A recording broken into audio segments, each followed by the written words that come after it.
welcome back on the podcast. Today is a good day too that is becoming for this year a special high performance podcast called This Month is a Good Month Too. In this new format, I am taking you every month on an exclusive journey behind the scenes of my preparation towards Paris 2024 Olympic Games.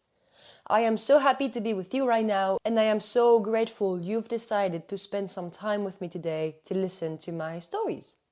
If you're new here and if it's the first time you're listening, welcome on board. My name is Lucie Herman. I'm 26 years old. I'm a field hockey goalkeeper playing for the French senior women national team and for the Dutch club called Den Bosch. Why creating this podcast? Because besides playing hockey, I'm also an inspiring mindset and high performance coach. And alongside sport, my purpose is to help you unlocking your potential thanks to thinking a different way. I deeply care about humbling, guiding you to think a different way when you're facing your own challenges, to see things from a different angle, and overall to help you grow your mind, develop your mental strength, and become one step at a time, one day at a time, the best version of yourself.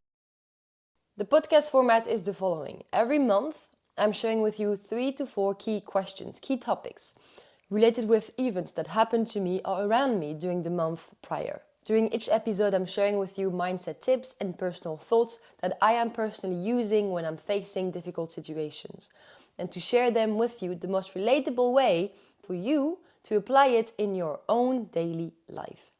All throughout the episode, feel free to write down some notes on your phone or on a paper while listening, or record some moments if you can't write at the same time, so that you can go back very easily to anything I said you found helpful.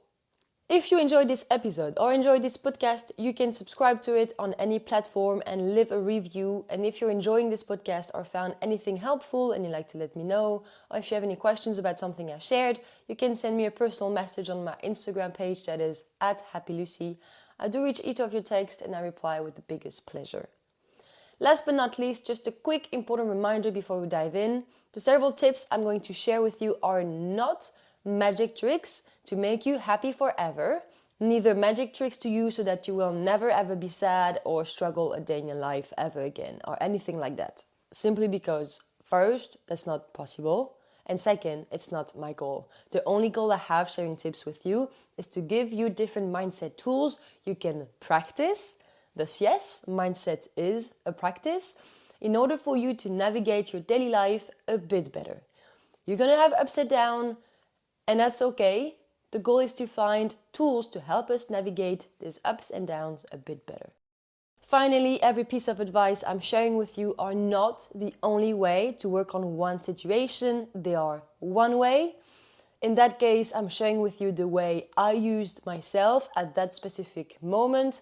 So keep in mind, this is not a 3-hour mindset masterclass on 10 ways to get better at one topic. This is a humble podcast episode with life stories. Now, without further ado, this month is a good month to reflect over March. Here we go! The 4 mindset tools in this episode are the following. Number 1, less is more. Why is resting as important as working? Number 2, should we feel happy every day while chasing our goals? Number 3, what's one emotional perspective to remember to help us hold on when we are going through a difficult moment? Number 4, what's one silly and fun way to decrease some stress level and anxiety in our body? Mindset tool number 1, less is more. Why is resting as important as working? Why am I talking about this topic this month? To be honest, I could have talked about it in almost every past episode, but March has been particularly intense emotionally.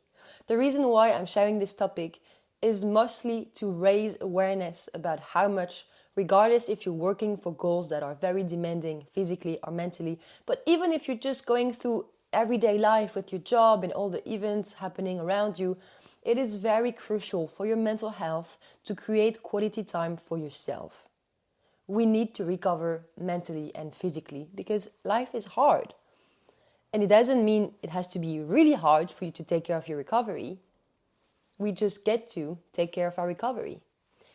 So taking days off during our week is crucial for both our physical and mental health.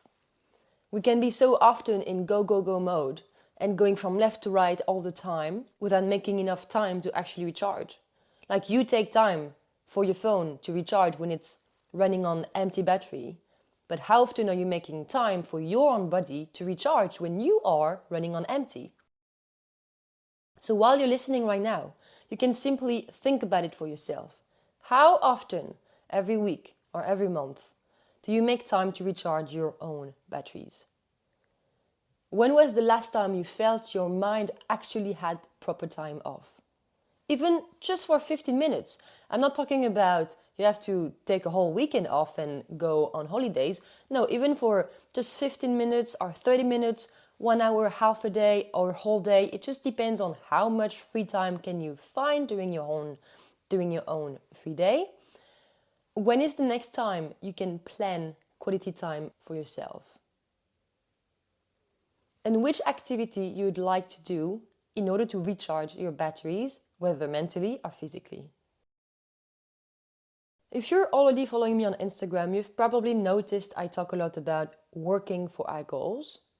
And since a year or two, when I talk about it, I try to be more conscious of including soft activities like stretching and day off as part of activities that, in my mind, belong in the working for our goals category. For example, taking a day off training is totally part of working for our goals for athletes. Because if we're always pushing and pushing and pushing our body, we're simply going to increase our risk of injury. We're going to be more and more tired, so we won't be able to perform or to train well enough anymore. It's going to create frustration for our mind. And whereas allowing our body to recharge and recover enable us to go again after with a fresher energy. The same applies regardless how busy or intense your daily life is. If you have a job, if you exercise, if you're a parent, if you're studying, maybe in your case, sport and training is great for you to recharge your emotional batteries because you don't do sport like your job, for example. Like me, I don't want to recharge by going to training, I don't want to do sport. But regardless what you would like to do and regardless how your daily life look like, ask yourself the following question.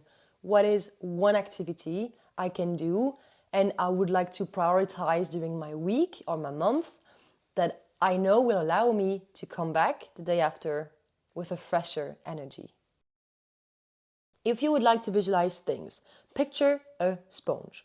When you're doing the dishes, when you take a sponge in your hand, the sponge gets completely smashed, and that's normal. And every time you're done with the dishes, you release the sponge out of your hand and you put the sponge back. And when you release it, it gets his whole full shape back as well. For our body and mind, it is the same image. Picture your body and your mind like that sponge. Every time you train and you're having an intense day at work or anywhere, you naturally get crushed a bit. Some energy is being taken out of you, and that's normal. But then, thanks to taking some quality time off, you are releasing the pressure. You're allowing your mind and body to fully recover, to fully get their full shape back, full energy back. And you're ready to go again for another couple of days or another couple of weeks, it depends. But if you're never making time for rest, if you're never actually releasing the pressure on your body and your mind, like you are releasing the sponge from your hand, and you're going to keep on running on empty batteries, you won't have time to recharge. Now, to share more about my personal story, everything I just said is what I'm saying now at 26 years old. And I'm saying this with you because it is something, as an athlete, I've had to get into my brain, and I've had to learn and relearn again since I turned 22. Years prior, from when I was 17 to 22, I was not good at all at taking rest, and I've made my own mistakes. And now I've learned from this, I have a new perspective, and this is also why now I consider that taking a day off also include working for your goals, because I had to understand that. So before, back to when I was 17 to 22, some story time right now, I didn't understand how important rest was. My mindset totally embodied the no days off perspective. And by no days off, I mean no days off. Like no days where you're not training. It is very simple. This is how my perspective was. For me, giving myself a day off training meant I am being lazy. I don't want to reach my goals bad enough. That was my mindset. And I used to have a challenge with myself for a few months where my goal was to train 2 to 3 times a day, as many days in a row as possible, without taking a single day off. My max was 11 days and I was literally proud of me. Like, yes, great job, you have not been lazy. Then I would take 1 day off and I would go again. And if I was not doing that, I would feel very guilty. I thought I was not worth achieving my dream.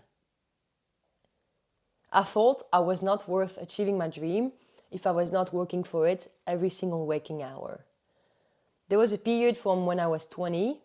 It was a few months before Under 21 European Cup, where I would wake up at 4 a.m, go to the gym for an hour, come home, get ready for university, go to school, come home, go to the gym, or go for a running session, and then go to hockey training in the evening, come back home, sleep at midnight, go again. And I genuinely loved it. Like, I loved training hard and making all the sacrifices and pushing my limits and making sure I was finding ways to get better. Like, if I would not have done that, I think maybe I would have regretted in my mind, because I would feel like I could have done better. And that was also my perspective, which is I don't want to think I wish I would have done more.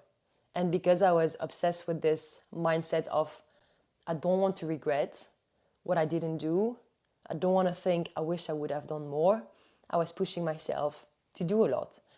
But it's not something that is sustainable on the long term, like 4 years. You had to take rest sometimes. Like I said, I loved it. But if it's something you feel like you want to do, please go do it. And then eventually, later, learn from that and learn that resting is also important. Because here is the other side of the story. So this Under 21 European Cup preparation was before my first season in the Netherlands. So I kept on doing the same thing, moving here to the Netherlands. And because I had more time from studies, I was only working from 12 or 3 in the afternoon. I was always doing 2 or 3 training during the day and work behind the bar, then go to my hockey training. And I was always tired, because I could never really have the energy level I needed to train properly. And because I would not train with good quality, I wasn't making real progress or training good. And as I was not training good, I thought I was not strong enough or quick enough, so I was doing even more extra trainings. So I got stuck in this vicious circle where I didn't want to understand that resting was the key part here. Like, I needed to stop training in order to get better. And I knew it was hard for me to understand that, also because of the message the hustle culture shares all the time, which is we should always be in a go, go, go mode. And if we're not doing that or going hard enough, then we're being lazy and we're doing something wrong. I love listening to motivational speeches on YouTube. They absolutely helped me so much mentally. But one big side effect that is important for me to share with you right now, like I've just been sharing, is that hearing someone all the times who tells me every day, nobody cares, work harder, made me believe that if I'm tired, nobody cares, work harder. So I did. But it was only from a moment that Corona started, where I had a conversation with one of my housemates, who is also a hockey player at the international level, who shared with me his own story and stupid injury because of pushing himself so hard all the time, because he was seeing me pushing myself so hard all the time. And he told me, like, right now, Lucy, you're only getting more fucked up, not more fit. And this really turned something in my mind where I was like, yeah, true. Like, now if I have to start hockey training tomorrow, I would actually need to sleep for a week. So thanks to him sharing me that, and thanks to his lesson, I started to really consider that rest is actually important. And no, I'm not lazy because I have a day off. So from that moment on, I started paying way more attention to the energy level of my body, paying more attention to taking quality rest, And I started to understand and notice at training its benefits. Basically, I had to relearn listening to my body and understanding what it's telling me its need. And that took me another 1.5 years to get there. Quick example of how I did that. First, I actually bought a Whoop bracelet, but you can buy any other kind of things to help you monitor your energy level. Because thanks to this bracelet, I would wake up and I would have my recovery number of the day. So I would see if my body was in the red, in the yellow, or in the green. And some days it was helpful because when I would have to go to training on the day, but my energy level was yellow, what I would do is, okay, you know what? Take a day off today. Tomorrow, you'll do 2 trainings in a row. I would just take a day off and then do a double training. So this was for the personal stories. Side note again, I was only talking about sport now. I know Elon Musk says in some interview that one way to success is to work every waking hour. But I don't have experience in building businesses. I'm only sharing with you my experiences in sport and athlete health. So some days, make time for resting, stretching, going for a walk, or go to the movies. That personally helps me a lot to forget my own world for a bit. Or go to the sauna, go paint, go read, take a nap, go to the museums, see your friends, eat a nice food that brings you joy. Make sure you make time for recharging your mental and physical batteries. The only thing I would like you to keep in mind is that no, regardless where you are and what you do in your life, you are not lazy for taking a day off, because sometimes less is more. Last but not least, champions, I have an important announcement to share with you. This current episode is the last one before next season, probably next October. I am taking a break with podcasting, and the reason why is because as I am talking with you about the importance of rest, we are less than 90 days before the Olympics, and our preparation is both physically and mentally very intense, and I want to take care of my mental rest as often as I can. Even though I love doing this podcast, it takes me a lot of days of work and a lot of time and mental energy, which are both things I don't have a lot lately, and I won't have that much time neither in May, June and July, and especially not in August. So I'm going to practice what I preach with you, and I am choosing resting instead of hustling and burning myself, going after different goals at the same time. Don't worry, especially if I'm selected as first goalie for the Olympics, I will definitely come back and release a special episode in September or October, or maybe November, who knows. I don't know how much time I will get and how my season is going to look like when I start, in terms of how intense or not it will be. But I will definitely release a special episode about the Olympics to share with you all the special insights about how it was, how I felt, everything. However, champions, we are not done yet. We still have 3 mindset tools to discuss right now, so let's keep on doing just that. Mindset tool number 2. Should we always feel happy while chasing our goals? Let me give you the answer straight away. No. No. Let's break down this preconceived idea. No, we should not always feel happy every day while chasing our goals. And that's totally okay. More than okay, it's totally normal. The reason why I'm talking about this topic with you is because, like I just said, this past months working for the Olympics are very intense, especially March. I got emotional a lot in March because of how tired I am some days. And of course, there is the Olympic pressure and all the training and the travelings. And beside that, there are a lot of things going on in my mind lately. Like I'm learning how to drive, I have to study the theory for the theory exam, I'm working on my podcast. And for you to visualize things, I feel like I have 15 computer windows open in my head every day since January. And every time I close one, a new one open immediately, and it'll never stop. Like there's always things I have to think about and prepare and plan and train and work for and go here and go back. And sometimes I'm like, whoa, I'm done. So yeah, I haven't been feeling at my happiest every single day. And I'm okay with that. Like genuinely, I am okay with that because I'm aware that it's not because I'm working for something making me happy that it has to mean I have to be feeling happy every day. I know that I haven't been talking about that on my Instagram that much, like how hard things are this year, but because I love sharing my stories with you who are listening right now, and because I deeply value you coming here and giving me your time to listen, learn, and grow from my stories, I'm happy having an open and honest conversation with you. So let me start here. It's really okay to not be okay. And what I remind myself is that this intense period will pass. This hard time will pass. There's a greater good coming, and I know why I'm going through this. I know I just have to be patient and go through it because the only way out is through. Now, before digging deeper into this topic, let me just make one thing clear. I'm not complaining about how things are in my life at all right now. I'm just sharing with you how things are currently going in my life. And I know there are worse things going on in the world than my own life. So I'm not complaining. I'm just sharing with you. There are some days I'm really exhausted and I have no energy to train. And I'm not really feeling happy. And the point here is just to talk about it. Because even though I'm not feeling happy, I know deep down, I am happy. And there is a big difference between the two. And society doesn't talk about it enough.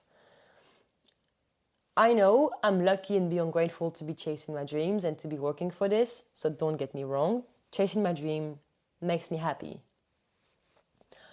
But at the same time, I know that I don't feel happy every day while chasing my dream. And now maybe you are listening to this episode and you think, well, I don't feel happy every day. And deep down, I know I'm not happy either, which could be totally possible and also very okay. In that case, I would suggest you to take a moment to reflect about why you're not happy deep down, what you would like to change, and how you would like to bring changes in your life in order to start being happier. Ask yourself what is in my control right now to start making steps towards a different direction. The reason why I'm sharing this difference between feeling happy and being happy is to simply raise awareness about the fact that it is really okay to not always be feeling happy every day. Whether you're working to chase your goals or you're just having your own daily life that you love. And the thing is, if we spend like 5 minutes on Instagram or social media in society, they want to let us believe that quitting our job and traveling around the world for free and having no boss and being financially free, chasing our dreams, they will make us all happier. But it's not exactly true. Yes, some changes in your life that are true to you will make you happier, but it doesn't mean you're going to feel happy forever and ever. And I'm just sharing this to normalize it. This is real life, and we should not have to feel extra pressure on our shoulders by thinking things like, whoa, I have everything to be happy. I should be happy, but these days are today. I'm not feeling happy. What is wrong with me? No. That's okay. No matter how much you love what you do, you're going to feel very bad, very sad. And some days you might even not even want to get out of your own bed, and that's okay. Some days are really tough, and that's normal. So keep that in mind. It's normal. So you can accept it with more ease. Acceptance is key. And on days where you are actually feeling good again, you can take a second to notice, hey, today or this morning, this afternoon, I'm actually feeling good right now. And you can do that to show yourself it's all temporary. You were feeling bad yesterday, now you're good.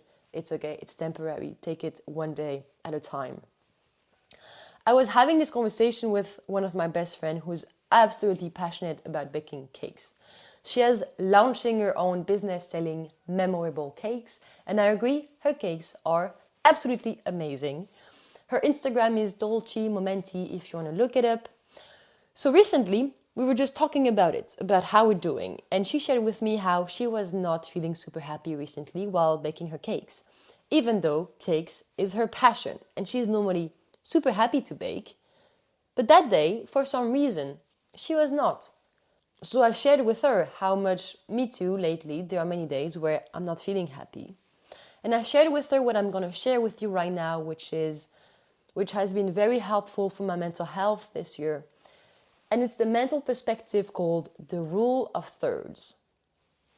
The rule of third is a perspective that I discovered listening to an interview of Alexis Papas. She's a Greek runner and Olympian from Rio 2016, where she competed at the 10 kilometers run event.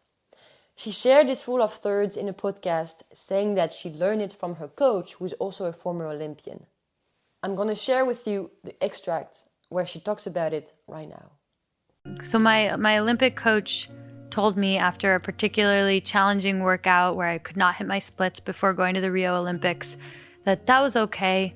It was the rule of thirds. And he was an Olympian, so I was, I always soaked in everything he said. And I was like, what's the rule of thirds? And he said, when you're chasing a dream or doing anything hard, you're meant to feel good a third of the time, okay a third of the time, and crappy a third of the time. And if the ratio is roughly in that range, then you're doing fine. So today was the crappy day along your dream chasing. Right. And if the ratio is off, like you feel too good all the time or too bad, then you got to look at if you're fatiguing or not trying hard enough or pushing yourself. I love this perspective. I love this rule of thirds for two main reasons. First, because for me as a person, it really helps me dropping down the expectations that we are supposed to be feeling happy all the time. The second reason is, as an athlete who always wants to perform every day at games or at trainings, and who is also expected to be performing, it drops the pressure I put on myself to wanting to be perfect or wanting to be performing all the time. And if I am not performing at my very best, then my self-talk would have become negative. But now, thanks to this rule, thanks to being aware of this rule of thirds, as an athlete, it helps me seeing myself as a whole human, not just as an athlete. Sometimes my body just simply doesn't have it, and my 100% best becomes a 40% best or 60% best, and that's okay. Let's remember that we are human beings first, not machines. Understand it, accept it, let it go. Number 3, what's one emotional perspective to remember to help us hold on when we are going through a difficult moment? The reason why I'm talking about this topic is because, like you've understood so far, my energy level is very low sometimes. So it's quite hard to train very well when your energy level is low. And in that case, I was having a hockey training with my club team. And during the warming up, I'm already trying to focus on good thoughts, to find energy to play good, but my body really didn't have it. So I start training and girls shoot on me and my level is terrible. My body is slow, I don't have any reflex, I'm getting pissed. And because I'm tired, I'm very emotional and I almost want to cry of frustration. The first exercise is finished, we start picking up balls, so I have 2 or 3 minutes for myself. So here is how my self-talk went. Lucy, right now, in this situation, things can go both ways. Either I stay in my feelings, I keep focusing on my frustration, and this training is going to be very long and useless. Or, as I'm here anyway, I find a way to make this training worth my time and I make it count. But I decide. I went for the second option, make it count. I started focusing on my breath first. I had my helmet on and I started inhaling and exhaling strongly to the nose, like this. And thanks to my helmet on, I could really hear my breath, like in my mind. It was very strong. And for some reason, I found it very comforting. It was like I was shutting down all the thoughts in my mind and I could only hear my breath. And I was focusing simply on the sound of my breath, nothing else. I had never tried that before and I found that very helpful, very peaceful. So feel free to try this as well anytime you're feeling extra anxious or stressed or nervous, whatever. Even if you're a field hockey goalkeeper with your helmet on or not, you can also try that for yourself and focusing on your breath, on difficult moments where you want to find a way to relax your mind and ease your thoughts. It also helps you to change your perspective, find energy, find comfort. Inhale and exhale strongly and focus on the sound of your breath. I personally find a lot of peace in that, and hopefully you can too. The second thing I did is the answer of this key topic of the day. It is the emotional perspective I focused on. It's something I've learned from Kobe Bryant. He shared this beautiful philosophy inspired by Stoicism of simply accepting that things come and go. We go a bit back to the rule of thirds I just shared about some days they are bad, just accept it. I'm going to share with you the extract of his speech so you can listen to his full answer. This was an interview between Kobe Bryant and Jay Shetty on Jay Shetty's podcast on purpose that you can listen on any streaming platform, including YouTube. Here we go. How have you been able to, in your life, see past the cloud of emotion to actually execute on things? Because I think what we were speaking about earlier, this challenge that young people have today, everyone has today, of just so much information, so much cloud of emotion, so many feelings, so much childhood baggage that you're bringing. Like, how have you always cut through that and execute on that? You know, what I try to do is just try to be still and understand that things come and go, emotions come and go. The important thing is to accept them all, to embrace them all. And then you can choose to do with them what you want versus being controlled by emotion. As you may know, I'm a huge fan of Kobe Bryant, and his words came into my mind during that difficult moment at training, and I was trying to get my head above water. So after focusing on my breath, I was repeating his words to myself. Emotions come and go. The important thing is to embrace them all, to accept them all. And this was on repeat. Emotions come and go. Emotion come and go. And I kept focusing on accepting that the moment is tough. Don't judge the moment. Don't make it worse than it is by remaining focused on how hard it is, how bad you feel, how much you want to go home. But instead, simply accept that, yes, it is hard. And that's it. It's a bad training. It's hard. It's just gonna go. It's gonna go away. It's not gonna stay here forever. And as you're here right now, you can decide to make it count. And because I was accepting it, I was allowing my emotions to be there. I was not forcing against them. It became easier for me to move on and have a better energy for my training. I'm not saying my training went a whole lot better. Actually, I don't really remember. But at least in my mind, I had a fresher energy for my training.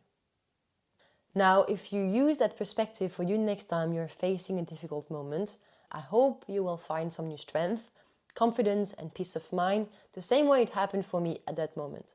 And if it doesn't work, that's okay. Maybe something else, maybe another perspective could work for you. Again, I just shared one way, it's not the only way. Last but not least, one important side note. I'm not saying that accepting one difficult moment means you can't or you should not be sad about it. No, I don't mean that. Remember what I said in my story. I was feeling sad, I was feeling frustrated, and I was allowing myself to not be okay. And after, also because it's in my nature wanting to find solutions in my emotions, I ask myself, okay, what do I do with that now? Where do we go from here? How do I want to go through this tough moment at training? It was my decision wanting to make hockey training count, as I was there anyway, and it was my decision to accept it's a difficult time. But in no way I was pretending to myself, I'm fine, I can't be sad, it's silly or anything like this. Feeling sad is the first part. Allowing yourself to feel your feelings is the first step to heal them. Acceptance is the second part. And then overcoming them is the third part. If there are moments that are difficult for you and you also don't want to accept it's difficult, it is 100% possible. So feel free to work on your breath, to think about this perspective, and to remember Kobe Bryant's words next time you might need them. Key topic number 4. What's one silly and fun way to decrease some stress level and anxiety in our body? Let's conclude this episode on a fun note. Let me start with this. There are so many different ways to decrease some stress level in our bodies. A very useful way to do it, like I shared, is breath work. Focus on your breathing. Right now, I'm going to share with you a different technique. And again, remember, it's not the only way, it's one way. It's the way I've been using a lot these past weeks. The reason why I'm talking about this topic this month is because I've been putting a lot of focus and a lot of care into my physical recovery. I believe small details make a big difference. And to keep it simple, as a person, I believe in energies a lot. In energies in our body, in chakras, in mind-body connections a lot. So I've been doing some acupuncture since September with the goal to maintain or rebalance, reharmonize my energy level. And since November, I also go once a month to a lady I met who's an energy healer, and she helps me regaining energy as well. But not everybody has to believe in this kind of traditional medicine. If you don't, you don't. During one of my energy healing sessions, that lady called Marijke felt there was a lot of anxiety stuck in my body, which, yes, indeed, there was. In order to help me decrease that stress and anxiety, she suggested me to sing. Sing during my day, because she knows I play guitar, so she suggested me to give it more time. Because apparently, and I didn't know, singing helps releasing stress and anxiety. Something I've read recently is that singing is an aerobic activity that can boost cardiovascular health. The secret is all in the breath, because singing stimulates the vagus nerve, which can help decrease stress and anxiety. And I had no clue about that. So, as she gave me that recommendation, and there are indeed benefits in singing, I've been paying more attention to singing more often on my bike, or going to training, or going anywhere, or when I'm in my room, in my shower, while I'm cooking. And I've indeed noticed that it helps me feeling better. I feel less anxious. It helps me feeling better. I feel less anxious and my head feels less full. This is the best way I can explain it. It's like my head really feels less full. And in the past, like years ago, a month ago, I would sing more often on my bike. And I had noticed indeed, I stopped doing that. I had stopped playing guitar. It's like I had no energy for this. And I wasn't even joyful to want to sing on my bike. But because I've had this as a tip to release my anxiety, I was like, let's give it a try again. Let's be conscious about singing more. So you can try it for yourself as well. Don't worry about looking like an idiot if you sing in the street or on your bike, because let me tell you, people don't even listen to you anyway. While I'm singing on my bike and I get nervous because I'm like, oh my God, there are people around, I just look at them and I see so many people with their earphones on. So they actually don't even listen to your own concert. Nobody cares. I swear, nobody cares. And if there are one or two people who hears you, they're like, oh, it's funny. And let me tell you as well, we don't care if you sing bad or not. We don't sing to be a professional singer. We sing to release stress and anxiety. So you can give that a try in your car, in your house, in your garden, at a party, in your shower. Play some songs you love with the chorus that express your voice. Have some fun. And to make it easier for you, you can also create a special playlist on Spotify. So you don't have to search for songs all the time. You can just play anything on your playlist. And not only it's a great practice to decrease anxiety, but it's also a great practice to take ourselves less seriously, to be less shy or insecure, to care less about how other people might perceive us. It's a great way to increase your self-confidence, have more fun, and just focus on what brings you joy. So go create your own special playlist, go sing your lungs out, go have fun. That's it, champions. That's it for this episode reflecting over March. Like I said during the first key topic of this episode, remember this one is the last one before next season. Like always, I am so grateful for you right now. I am so grateful that you've been listening. So thank you so much for being here right now. I wish you to have a great day. And if for whatever reasons you cannot have a great day, that's okay. Just have a day. That's great too. In case no one has told you today, this is a reminder that you matter, you are enough and you make a difference in this world simply by you being you. So thank you for being here and thank you for being you. Please, please, please, please, please take good care of you and of your mind and of your life, because you deserve it, you are worth it, and the world is a better place with you in it. Until next episode, my friend, remember to work hard, dream big, and never give up. Okay, bye now. You're amazing.